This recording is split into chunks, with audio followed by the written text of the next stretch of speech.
Now I'm going to measure the flat roof.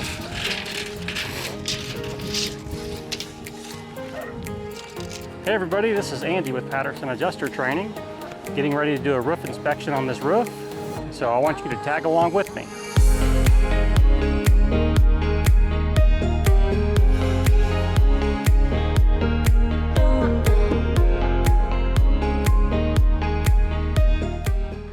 Okay, so we're on the roof now, and what you'll always want to do is have a routine.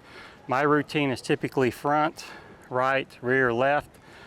That's on the elevations and the roof. So as you can see, this is an older 3-tab roof, and you've got metal roof over there, and then you've got either roll roofing or modified bitumen back here. So I'm going to do my first test square on the front.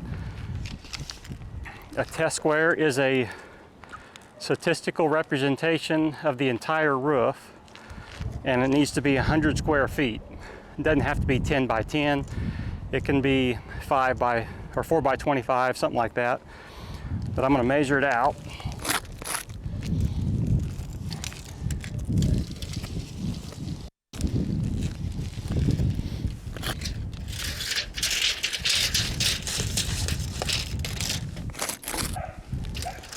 So I'm going to count down 21 rows, and that should be 10 feet. 7, 8, 9, 10, 12, 13, 14, 15, 17, 18, 19, 20, 21, right here.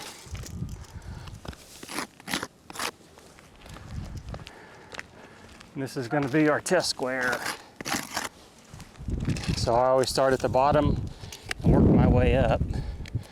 And I always kind of lift these shingles because you're always going to have a contractor saying lifted shingles is wind damage. What's the matter with you? You got some thermal cracking there.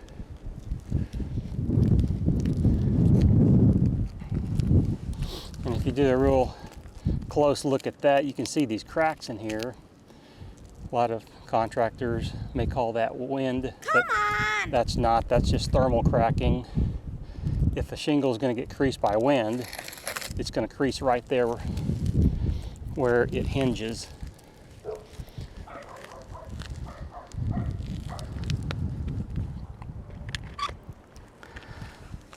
There's just a manufacturer defect, or somebody dropped something. You can see the fiberglass fibers in that shingle, so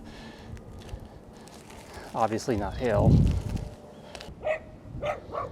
I just don't see any hail on this roof.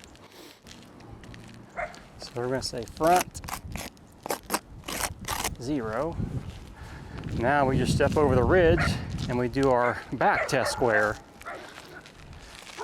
And so really, since there's no trees around, I'm just going to mark off the same area.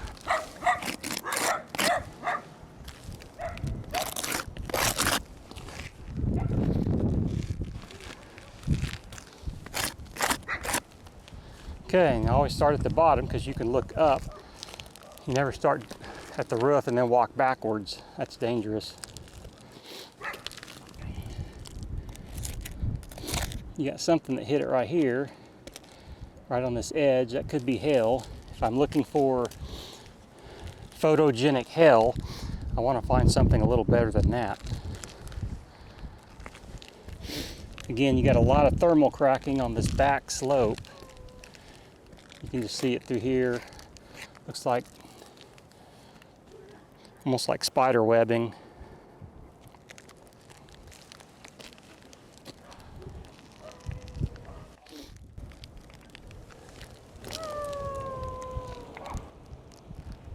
Somebody's dog's not happy.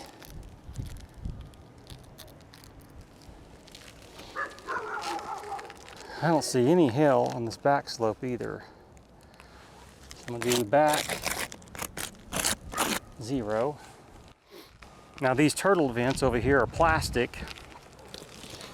Hail obviously isn't going to dent them, but if you have recent hail, you see these little spots here?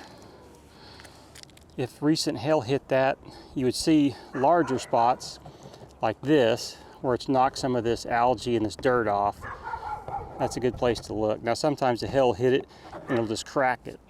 This one looks okay. This rain cap has some hail damage on here. So you can see it's got hail on it, and this is a rain cap. Now they don't have to replace this whole flashing. This piece is a piece by itself and it just comes off. So whenever you're looking at Xactimate, you would just write for remove and replace, just the cap.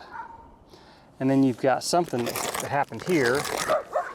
Obviously that's not hail. I mean, could something in the past, wind hit something? Yeah, it could have, but it's been this way a while because you got the fiber showing through. Now this here is called a split boot. So what that is, if there was damage to that flashing, we would replace it. And the reason why I call it a split boot is that way you don't have to detach this electrical wire. It just slides around this conduit here. Okay, so back here, we got a flat roof.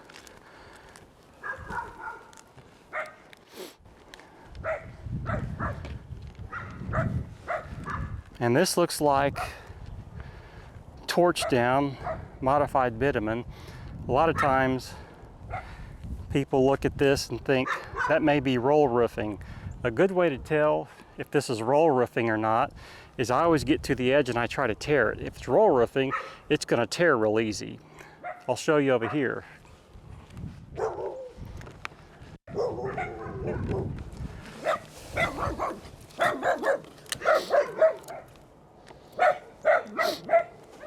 So if this is roll roofing, you're going to be able to tear this, but I'm really pushing on this and it's not tearing.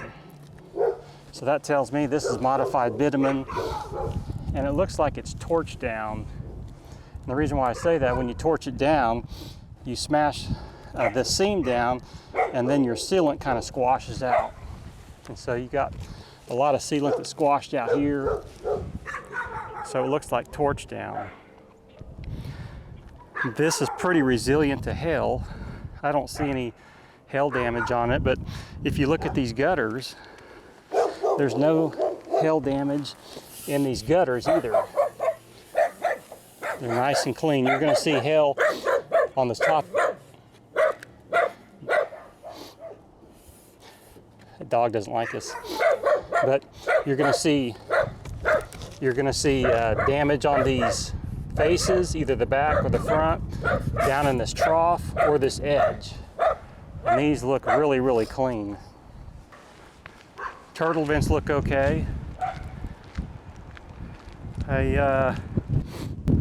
Whenever I get on the roof, I always look at the valleys and the ridges, just because I always look at the valleys and the ridges because they're really poorly supported. They're sitting on another shingle. So if hail hits, they're going to damage more easily than the field shingles will. And as you can see, they look pretty good. All right, everybody, we didn't find any hail damage on this house. Didn't find any on the elevations. So I'll see you in the next video.